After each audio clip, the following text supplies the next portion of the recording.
Hi friends, പുതിയൊരു വീഡിയോയിലേക്ക് എല്ലാവർക്കും സ്വാഗതം. നന്ദിനി വീട് വിട്ട് ഇറങ്ങുന്നതിൻ്റെ മുന്നേ തന്നെ പത്മയോടും യതീന്ദ്രനോടും വിജയനോടും ഇന്ദ്രജയോടും വേദയോടും രാജുവിൻ്റെയൊക്കെ മുന്നിൽ വെച്ച് സംസാരിക്കുകയാണ്.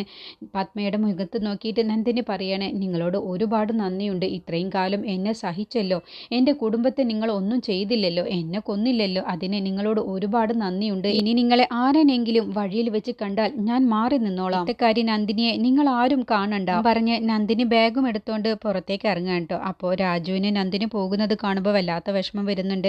അപ്പോൾ യതീന്ദ്രൻ പിന്നെ അവിടെ നിൽക്കാതെ നേരെ സൂര്യയുടെ അടുത്തേക്കാണ് ചെല്ലുന്നത്, സൂര്യയെ വിളിച്ചുണർത്താൻ വേണ്ടിയിട്ട്. അപ്പോൾ നന്ദിനി ഇറങ്ങി പോകുന്നത് കാണുമ്പോൾ ഇന്ദ്രജ മനസ്സിൽ ചിന്തിക്കുകയാണ്, സൂര്യയുടെ ഭാര്യയായിട്ട് ഒരു വേലക്കാരി തന്നെ മതി എന്നാണ് ഞാൻ കരുതിയത്. ഇനിയിപ്പോൾ അവൾ പോയി കഴിഞ്ഞാൽ അമ്മ എന്തായാലും ഒരു പണക്കാരി പെണ്ണിനെ തന്നെ സൂര്യയെ കൊണ്ട് വിവാഹം കഴിപ്പിക്കും. അത് ഒരിക്കലും നടക്കാൻ പാടില്ല. ഇതിനെന്തെങ്കിലും ഒരു തടയിടണമല്ലോ എന്നൊക്കെ മനസ്സിൽ ചിന്തിച്ചുകൊണ്ട് നന്ദിനി പോകുന്ന സമയത്ത് ഇറങ്ങി ചെല്ലുകയാണ് ഇന്ദ്രജയും. എന്നിട്ട് നിന്നെ നന്ദിനി, നീ ഒന്ന് അവിടെ നിന്നെ. ഇത്രയും ദിവസം ഇവിടെ സൂര്യയുടെ ഭാര്യയായിട്ടാണ് നിന്നത്. അതിന് കാരണം നിന്റെ കഴുത്തിൽ സൂര്യ കെട്ടിയ താലിയല്ലേ.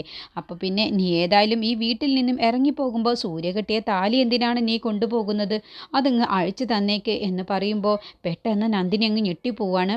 അപ്പോൾ അത് കണ്ടപ്പോൾ പത്മയും വേദയും വിജയനും ഒക്കെ വരികയാണ് കേട്ടോ, അവരുടെ അടുത്തേക്ക് വരികയാണ്. അപ്പോൾ പത്മ പറയണേ, എന്തിനാണ് അവൾ ആ താലിയുമായിട്ട് പോയിക്കോട്ടെ, അതൊന്നും ഇവിടുത്തെ വിഷയമുള്ള കാര്യമല്ലല്ലോ എന്ന് പറയും. അങ്ങനെയല്ല അമ്മ ഇതിൽ ഇടപെടണ്ട എന്ന് പറഞ്ഞ് ഇന്ദ്രജ ആ താലി ഊരി വാങ്ങിക്കാൻ പറയാണ്. അപ്പോൾ നന്ദിനി പറയാണ്, താലി ഞാനായിട്ട് ഊരി തരുന്നില്ല, ഇന്ദ്രജ മേഡത്തിന് തന്നെ ഈ താലി പൊട്ടിച്ചെടുക്കാം. പക്ഷെ ഞാനായിട്ട് പൊട്ടിച്ചു തരില്ല. കാരണം ഈ താലിയുടെ മഹത്വം എന്താണെന്നുള്ളത് എന്നെക്കാളും കൂടുതൽ ഇന്ദ്രജ മേഡത്തിനും പത്മ മേഡത്തിനും അറിയാവുന്നതല്ലേ. അതുകൊണ്ട് നിങ്ങൾക്ക് തന്നെ എൻ്റെ കഴുത്തിൽ നിന്നും ഈ താലി പൊട്ടിച്ചെടുക്കാം എന്ന് പറഞ്ഞ് നന്ദിനി താലി കാണിച്ചു കൊടുക്കാണ്ട്. അപ്പോൾ ഇന്ദ്രജ താലിയിൽ കൈ വെച്ചതോടുകൂടി പെട്ടെന്നൊരു സൗണ്ട് കേൾക്കുകയാണ്, താലിയിൽ തൊട്ടു പോവരുത്, താലിയിൽ തൊട്ടുപോയാൽ ആ കൈ അങ്ങ് ഞാൻ വെട്ടിയെടുക്കും എന്ന് പറയുമ്പോൾ എല്ലാവരും ആ സൗണ്ട് കേട്ട ഭാഗത്തേക്ക് നോക്കുമ്പോൾ സൂര്യയാണ് വരുന്നത്. അങ്ങനെ സൂര്യ അങ്ങ് ഇറങ്ങി വരികയാണ്. എന്നിട്ട് പറയാം, നന്ദിനി നീ എവിടേക്കാണ് പോകുന്നത്? നിൻ്റെ കയ്യിൽ എന്താ ബാഗുണ്ടല്ലോ, നീ എന്താ പോവുകയാണെന്ന് ചോദിക്കുമ്പോൾ എന്നോടല്ലേ ഇന്നലെ ഇവിടെ നിന്ന് പോവാൻ വേണ്ടി പറഞ്ഞത്? ഞാൻ എപ്പോൾ പറഞ്ഞു? ഇന്നലെ പലതവണ ഞാൻ സൂര്യ സാറിനോട് ചോദിച്ചതല്ലേ, അപ്പോഴൊക്കെ പറഞ്ഞത് എന്നോട് ഇവിടെ നിന്നും പോവാൻ പറഞ്ഞതല്ലേ. അതുകൊണ്ട് ഇനിയിപ്പോൾ എന്നെ ആര് തടഞ്ഞാലും ഞാൻ ഇവിടെ നിൽക്കില്ല. കള്ള് കുടിച്ച് ബോധമില്ലാത്ത അവസ്ഥയിൽ ഞാൻ അങ്ങനെ പലതും പറഞ്ഞിട്ടുണ്ടാവും. താൻ അതൊക്കെ കാര്യമാക്കി എടുക്കുകയാണോ? താൻ അകത്തേക്ക് കയറി പോകുന്നുണ്ടോ? ഇല്ല സാർ, ഞാൻ എന്തായാലും ഇനി എൻ്റെ തീരുമാനം മാറ്റാൻ ഉദ്ദേശിച്ചിട്ടില്ല, ഞാൻ പോവുക തന്നെയാണ് എന്ന് പറഞ്ഞപ്പോൾ സൂര്യ പിന്നെ ഒരക്ഷരം പോലും മിണ്ടുന്നില്ല കേട്ടോ. സൂര്യ നേരെ അകത്തേക്ക് വിഷമത്തോടു കൂടി റൂമിലേക്ക് പോവാണ്. എന്നിട്ട് റൂമിലെത്തിയ ശേഷം നന്ദിനിയുമായിട്ടുള്ള ആ കല്യാണത്തെക്കുറിച്ചൊക്കെ ഇങ്ങനെ ആലോചിക്കുകയാണ്. നന്ദിനി അറിയാതെ നിൽക്കുന്ന സമയത്ത് നന്ദിനിയുടെ കഴുത്തിൽ സൂര്യ താലി കെട്ടിയതും പിന്നീട് റൂമിലെത്തിയ ശേഷം നിനക്ക് ആ താലി ഒരു ഭാരമായിട്ട് തോന്നുകയാണെങ്കിൽ ആ താലി അങ്ങ് പൊട്ടിച്ചു കളഞ്ഞേക്ക് എന്ന് പറഞ്ഞതും ആ സമയത്ത് നന്ദിനി ദേഷ്യപ്പെട്ട്, നിങ്ങൾക്ക് തോന്നുമ്പോൾ താലി കെട്ടാനും തോന്നുമ്പോൾ താലി പൊട്ടിച്ചു കളയാനും ഇതെന്താ കുട്ടിക്കളിയാണോ എന്നൊക്കെ ചോദിച്ചതും അങ്ങനെ ഓരോ കാര്യങ്ങളും നന്ദിനിയെക്കുറിച്ച് ഇങ്ങനെ സൂര്യ വിഷമത്തോടു കൂടി ഇങ്ങനെ ആലോചിക്കുകയാണ്. നന്ദിനി സൂര്യയ്ക്ക് ഭക്ഷണം വാരി കൊടുത്തതും അങ്ങനെയുള്ള കാര്യങ്ങളൊക്കെ സൂര്യ വിഷമത്തോടു കൂടിയിട്ട് നന്ദിനിയെക്കുറിച്ച് ഇങ്ങനെ ആലോചിക്കുകയാണ് കേട്ടോ. എന്നിട്ട് അലമാര തുറന്ന ശേഷം ഒരു കുപ്പി കള്ളെടുക്കുകയാണ് സൂര്യ, അത് കുടിക്കുകയാണ്. എന്നിട്ട് നേരെ ടെറസിൻ്റെ മുകളിലേക്ക് പോവുകയാണ് കേട്ടോ. ബാൽക്കണിയുടെ ആ ഭാഗത്തേക്ക് പോവാണ് നന്ദിനി പോകുന്നത് കാണാൻ വേണ്ടിയിട്ട്. എന്നിട്ട് നന്ദിനിയാണെങ്കിലോ പോവാൻ ഒരുങ്ങുമ്പോൾ യതീന്ദ്രൻ പറയാണ്, മോളെ ഇങ്ങനെ ഒരു തീരുമാനം എടുക്കണം, സൂര്യൻ എന്നോട് പറഞ്ഞത് കണ്ടില്ലേ, കള്ളിൻ്റെ പുറത്താണ് അവൻ എന്നോട് ഇങ്ങനെയൊക്കെ സംസാരിച്ചത്, അതുകൊണ്ട് മോൾ അകത്തേക്ക് കയറ് എന്ന് പറയുമ്പോൾ ഇല്ല സാർ, ഞാൻ ഇനി അകത്തേക്ക് കയറില്ല. ഒരു പെണ്ണിൻ്റെ താലി പൊട്ടിക്കാൻ വേണ്ടി നോക്കിയ ഈ വീട്ടിൽ എങ്ങനെയാണ് ഇനി ഞാൻ വീണ്ടും കയറുന്നത്? അതുകൊണ്ട് ഞാൻ കയറില്ല എന്ന് പറഞ്ഞ് നന്ദിനി അങ്ങ് നടന്നു പോവുക കേട്ടോ. അപ്പോൾ അത് കാണുന്ന സമയത്ത് അമ്മയ്ക്കൊക്കെ ഒരുപാട് സന്തോഷമാവാണ്. വിജയനും വേദയ്ക്കും ഒക്കെ ഒരുപാട് സന്തോഷമാവാണ്. ആഗ്രഹിച്ചതുപോലെ കാര്യങ്ങൾ നടന്നല്ലോ എന്നുള്ള ആശ്വാസത്തിൽ കേട്ടോ. അങ്ങനെ പെട്ടെന്നാണ് ബാൽക്കണിയിൽ നിന്നും ഒരു സൗണ്ട് കേൾക്കുന്നത്, നന്ദിനി എന്ന് പറഞ്ഞ് വിളിച്ചുകൊണ്ട്. അപ്പോൾ നന്ദിനി മുകളിലേക്ക് നോക്കുമ്പോൾ സൂര്യയാണ്, ഒരു കുപ്പിയുമായിട്ടാണ് സൂര്യ നിൽക്കുന്നത്. നന്ദിനി, നീ പോവാൻ തന്നെ തീരുമാനിച്ചില്ലേ, എങ്കിൽ നീ ഇതുകൂടി കണ്ടിട്ട് പോയിക്കോ എന്ന് പറഞ്ഞുകൊണ്ട് കയ്യിലുള്ള ആ കുപ്പി വലത്തെ കൈയിലേക്ക് ആഞ്ഞടിക്കുകയാണ്. അതോടുകൂടി കുപ്പി അങ്ങ് പൊട്ടി സൂര്യയുടെ കയ്യിൽ നിന്നും ഒരുപാട് ചോര വന്നുകൊണ്ടിരിക്കുകയാണ്. അപ്പോൾ നന്ദിനി അയ്യോ സൂര്യ സാർ എന്ന് പറയണ. അപ്പോഴത്തേക്കും യതീന്ദ്രനും പത്മയും വേദയും ഇന്ദ്രജയും രാജുവേട്ടനും ഒക്കെ നന്ദിനിയുടെ അടുത്തേക്ക് ഓടി വന്ന് മുകളിലേക്ക് നോക്കുമ്പോൾ സൂര്യ ചോരയിൽ കുളിച്ച് ചോരയിൽ കുളിച്ച് നിൽക്കുന്നത് കണ്ടപ്പോൾ പത്മയ്ക്കൊക്കെ നല്ല സങ്കടം വരും. അപ്പോൾ പത്മ അയ്യോ മോനെ സൂര്യ എന്ന് പറയണ. അങ്ങനെ എല്ലാവരും കൂടി സൂര്യയുടെ അടുത്തേക്ക് ഓടി ചെല്ലുകയാണ്. അപ്പോൾ നന്ദിനിയും പുറകെ ഓടുകയാണ്. അപ്പോൾ സൂര്യ ബോധം കെട്ട് നിലത്തേക്ക് വീഴുകയാണ്. അപ്പോഴത്തേക്കും യതീന്ദ്രയും പത്മയും എല്ലാവരും കൂടി ഓടി ചെല്ലുകയാണ്. സൂര്യ എന്താ മോനെ സൂര്യ എന്ന് ചോദിക്കുമ്പോൾ സൂര്യ കണ്ണ് തുറന്നുകൊണ്ട് സൂര്യ നന്ദിനിയെ നോക്കുകയാണ്. എന്നിട്ട് നന്ദിനിയോട് പറയണേ നീ പോവാൻ ഒരുങ്ങിയതല്ലേ എന്ന് ചോദിക്കാൻ.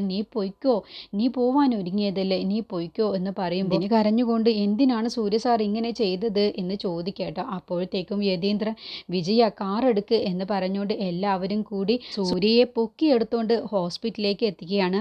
അപ്പോൾ എല്ലാവരും നല്ല വെപ്രാളത്തിലാണ്, എല്ലാവരും നല്ല പേടിയിലാണ്. സൂര്യക്ക് എന്തെങ്കിലും പറ്റുമോ എന്നുള്ള ആ ഒരു ടെൻഷനിലാണ്. അങ്ങനെ ഡോക്ടർ വന്ന് സൂര്യയുടെ കൈയൊക്കെ എത്രയും പെട്ടെന്ന് ക്ലീൻ ആക്കണം, എന്തെങ്കിലും ആഴത്തിലുള്ള മുറിവുണ്ടോ എക്സ്റേ എടുക്കണം എന്നൊക്കെ സിസ്റ്ററോട് പറയണേ.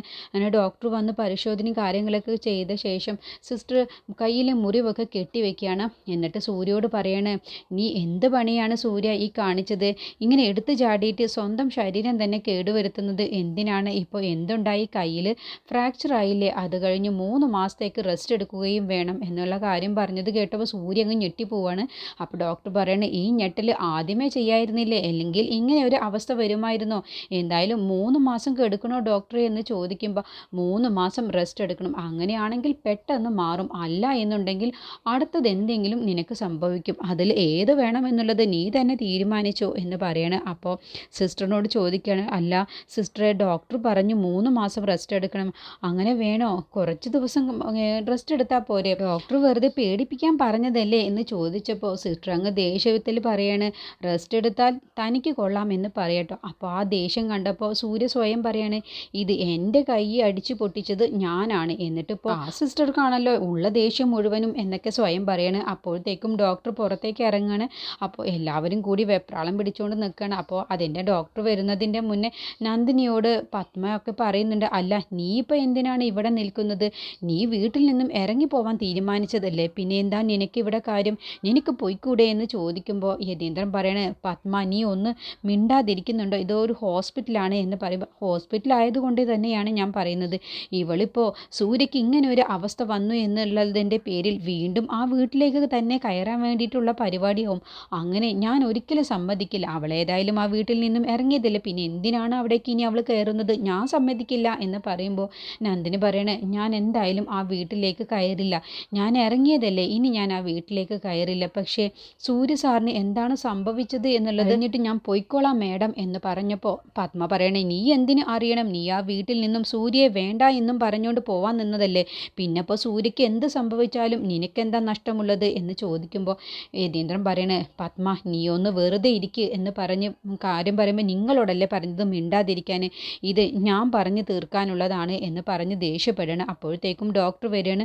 എന്നിട്ട് ഡോക്ടർ കാര്യം പറയണേ 3 മാസത്തേക്ക് സൂര്യക്ക് റെസ്റ്റ് വേണം, കയ്യിൽ ഫ്രാക്ചർ ഉണ്ട്, അങ്ങനെയുള്ള കാര്യങ്ങളൊക്കെ പറഞ്ഞു കൊടുക്കാം കേട്ടോ. അപ്പോൾ ഡോക്ടർ ഞങ്ങൾക്ക് സൂര്യ ഒന്ന് കാണാൻ പറ്റുമോ എന്ന് ചോദിക്കും. അതിനെന്താ നിങ്ങൾ പോയി കണ്ടോളൂ എന്ന് പറഞ്ഞ് എല്ലാവരും കൂടി സൂര്യയുടെ അടുത്തേക്ക് ചെല്ലുകയാണ്.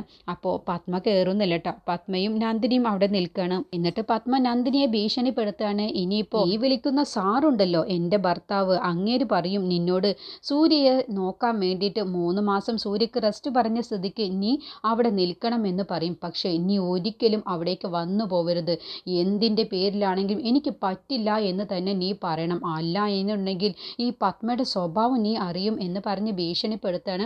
അപ്പോഴാണ് യതീന്ദ്രൻ പുറത്തേക്ക് വരുന്നത്. സൂര്യയെ കാണാൻ നീ കയറുന്നില്ലേ പത്മ എന്ന് ചോദിക്കുമ്പോൾ ഇല്ല ഞാൻ കയറുന്നില്ല, ഞാൻ കയറിയാലും അവൻ വീട്ടിൽ വെച്ച് നടത്തിയതിൻ്റെ ബാക്കി ഭാഗം ഈ ഹോസ്പിറ്റലിൽ വെച്ച് തീർക്കും, അതെ എനിക്ക് നാണക്കേടാണ്, ഇവിടുത്തെ ഡോക്ടർമാരും സിസ്റ്റർമാരൊക്കെ മുന്നിൽ ഞാൻ തല കുനിച്ച് നിൽക്കേണ്ടി വരും, അതുകൊണ്ട് എനിക്ക് അവനെ കാണുമൊന്നും വേണ്ട, അവനിക്കിപ്പോൾ വലിയ കുഴപ്പമൊന്നുമില്ലല്ലോ, അതുകൊണ്ട് എനിക്ക് കാണണം എന്നില്ല. അപ്പോൾ ഇന്ദ്രജ സൂര്യയെ ഉപദേശിക്കുകയാണ് സൂര്യ നീ എന്തിനാണ് ഇങ്ങനെയൊക്കെ ചെയ്യാൻ പോയത്, നിന്റെ ശരീരമല്ലേ, നീ കാണിച്ചത് എത്ര വിഡ്ഢിത്തരമാണ് എന്നൊക്കെ പറയുമ്പോൾ ഇന്ദ്രൻ പറയണേ ഈ സമയത്ത് നിന്റെ ഉപദേശം ആവശ്യമില്ല, എല്ലാവരും ഒന്ന് പുറത്തേക്ക് ഇറങ്ങിക്കേ എന്ന് പറഞ്ഞുകൊണ്ടാണ് എല്ലാവരും കൂടി പുറത്തേക്ക് ഇറങ്ങുന്നത്. അപ്പോൾ ഇന്ദ്രജ പറയണ അമ്മ സൂര്യ ഒന്ന് കാണുന്നില്ലേ? ഇല്ല എനിക്ക് അവനെ കാണണ്ട, നാണക്കേടാണ് അമ്മേ, ഇവിടെയുള്ളവരൊക്കെ നോക്കില്ലേ, അമ്മ ഒന്നും മകനെ കണ്ടില്ല എന്ന് അവരൊക്കെ തോന്നി, അവരൊക്കെ അവിടെ വിചാരിച്ചോട്ടെ, പക്ഷെ ഞാൻ അവനെ കാണുന്നില്ല. അവനും ഞാനും കൂടി കണ്ടാലേ ഇനി ബാക്കിയുള്ളതാവും അവൻ ഇനി ഇവിടെ കാണിക്കാൻ പോകുന്നത്. അതുകൊണ്ട് വെറുതെ എനിക്ക് എല്ലാവരുടെയും മുന്നിൽ നാണം കെട്ട് നിൽക്കാനൊന്നും വയ്യ. അവനിക്ക് കാര്യമായിട്ട് പരിക്കൊന്നുമില്ലല്ലോ, അതുകൊണ്ട് എനിക്ക് അവനെ കാണണ്ട എന്ന് പറഞ്ഞ് വാശി പിടിച്ച് പത്മ പുറത്ത് തന്നെ നിൽക്കണം. അപ്പോഴാണ് ഇനി സൂര്യ നന്ദിനിയെ ഇങ്ങനെ നോക്കുന്നത്. അവിടെയൊക്കെ ഇങ്ങനെ നന്ദിനിയെ നോക്കുകയാണ്. നന്ദിനി മാത്രം എൻ്റെ അടുത്തേക്ക് വന്നിട്ടില്ല, നന്ദിനി എങ്ങാനും അവിടെ പുറത്തുണ്ടാകുമോ എന്നുള്ള ചിന്തയോട് കൂടിയിട്ട് യതീന്ദ്രനെ വിളിക്കുകയാണ്. നന്ദിനി എവിടെ അച്ഛാ, നന്ദിനിയെ വിളിക്ക് എന്ന് പറയണം. അപ്പോൾ നന്ദിനി അങ്ങ് പോവാൻ ഒരുങ്ങാണ്. പത്മ ദേഷ്യപ്പെട്ടിട്ട് നന്ദിനി സൂര്യയെ കാണാതെ അങ്ങ് പോവാൻ ഒരുങ്ങാണ്. അപ്പോൾ യതീന്ദ്രൻ പുറത്തേക്ക് വന്ന് നന്ദിനി നിന്നെ സൂര്യ വിളിക്കുന്നുണ്ട് എന്ന് പറയണം. അങ്ങനെ നന്ദിനിയും യതീന്ദ്രനും കൂടി സൂര്യയുടെ അടുത്തേക്ക് ചെല്ലുകയാണ്. അപ്പോൾ നന്ദിനി ചോദിക്കാൻ, എന്തിനാണ് സാർ ഇങ്ങനെയൊക്കെ ചെയ്തത്, എന്തിനാണ് കൈ ഇങ്ങനെയൊക്കെ പരിക്കാക്കിയത്, അതുകൊണ്ടല്ലേ എന്നൊക്കെ ചോദിക്കുമ്പോൾ നന്ദിനി, നീ പോവാതിരിക്കാൻ വേണ്ടിയിട്ടാണ് ഞാൻ ഇങ്ങനെ ചെയ്തത്, നിന്നോട് ഞാൻ പറഞ്ഞതല്ലേ പോവണ്ട എന്ന്, ഞാൻ ഇന്നലെ കള്ളിൻ്റെ പുറത്ത് അങ്ങനെ പറഞ്ഞു എന്ന് കരുതിയിട്ട് നീ എന്തിനാണ് എന്നെ ഉപേക്ഷിച്ച് പോകുന്നത്, എനിക്ക് നീ ഇല്ലാതെ ജീവിക്കാൻ കഴിയില്ല എന്നൊക്കെ പറയണേ. പിന്നെ ഞാൻ ഇങ്ങനെ കാണിച്ചത് എൻ്റെ അച്ഛൻ കൂടി അറിഞ്ഞിട്ടാണ്, എൻ്റെ അച്ഛനാണ് എന്നോട് വന്ന് പറഞ്ഞത് നീ പോവുകയാണെന്നുള്ളത്. അപ്പോഴാണ് ഞാൻ ഇങ്ങനെ ഒരു തീരുമാനമെടുത്തത്. എൻ്റെ അച്ഛൻ എന്നോട് പറഞ്ഞു, നീ നന്ദിനി പോവാതിരിക്കാൻ വേണ്ടി എന്ത് വേണമെങ്കിലും നിനക്ക് ചെയ്യാം, അവൾ പോവാതിരുന്നാൽ മാത്രം മതി എന്ന് പറഞ്ഞപ്പോൾ എൻ്റെ അച്ഛൻ എന്ത് പറഞ്ഞാലും ഞാൻ അത് അനുസരിക്കും എന്ന് പറയുമ്പോൾ നന്ദിനി അങ്ങ് ഞെട്ടിപ്പോവാണ്. യതീന്ദ്രൻ സാറ് സൂര്യയും കൂടി ചേർന്നിട്ടാണ് ഇങ്ങനെയൊക്കെ ചെയ്തത് എന്ന് കേട്ടപ്പോൾ ഇനി സൂര്യയുടെ നിർബന്ധപ്രകാരം തന്നെ നന്ദിനിയുമായിട്ടാണ് ഹോസ്പിറ്റലിൽ നിന്നും നേരെ വീട്ടിലേക്ക് പോകുന്നത്. അങ്ങനെ പത്മയ്ക്ക് വീണ്ടും നന്ദിനിക്ക് മുന്നിലും സൂര്യയ്ക്ക് മുന്നിലും തോൽക്കേണ്ടി വരികയാണ്. ഇനി ഇക്കാര്യങ്ങളൊക്കെ അറിഞ്ഞ് മിത്ര അവിടേക്ക് വരുന്നുണ്ട് സൂര്യയെ കാണാൻ വേണ്ടിയിട്ട്. അങ്ങനെ മിത്രയുടെ യഥാർത്ഥ സ്വഭാവം എന്താണെന്നുള്ളത് അപ്പോഴാണ് ഇനി നന്ദിനി അറിയുന്നത്. മിത്ര അറിയാതെ തന്നെ മിത്രയുടെ യഥാർത്ഥ സ്വഭാവം പുറത്തു ചാടുകയാണ്. സൂര്യയോടുള്ള ആ സ്നേഹം ഇതുവരെ മിത്ര ഒളിപ്പിച്ചു വെച്ച അക്കാര്യങ്ങൾ അങ്ങ് പുറത്തു ചാടുകയാണ്. അപ്പോഴാണ് നന്ദിനിക്ക് മനസ്സിലാകുന്നത്, എൻ്റെ മുന്നിൽ ഇത്രയും ദിവസം മിത്രം അഭിനയിക്കുകയാണെന്നുള്ള കാര്യം, സൂര്യ സാറ് പറഞ്ഞത് സത്യമാണ് എന്നുള്ള കാര്യം അപ്പോഴാണ് നന്ദിനിക്ക് മനസ്സിലാകുന്നത്. അങ്ങനെയാണ് ഇനി വൈകാതെ തന്നെ മിത്രയുടെയും കനകയുടെയും കള്ളത്തരം നന്ദിനിയാണ് ആദ്യം മനസ്സിലാക്കുന്നത്. പിന്നീടാണ് നന്ദിനി അത് സൂര്യയോട് പറഞ്ഞ് അവരുടെ കള്ളത്തരം കൈയോടെ പൊക്കുന്നതും എല്ലാവർക്കും മുന്നിൽ നന്ദിനി നിരപരാധിയാണെന്നുള്ള കാര്യം പത്മയ്ക്ക് മുന്നിലൊക്കെ തെളിയിക്കാൻ വേണ്ടി പോകുന്നതും. അങ്ങനെയുള്ള കിടിലൻ എപ്പിസോഡൊക്കെ വരാനിരിക്കുന്നുണ്ട്.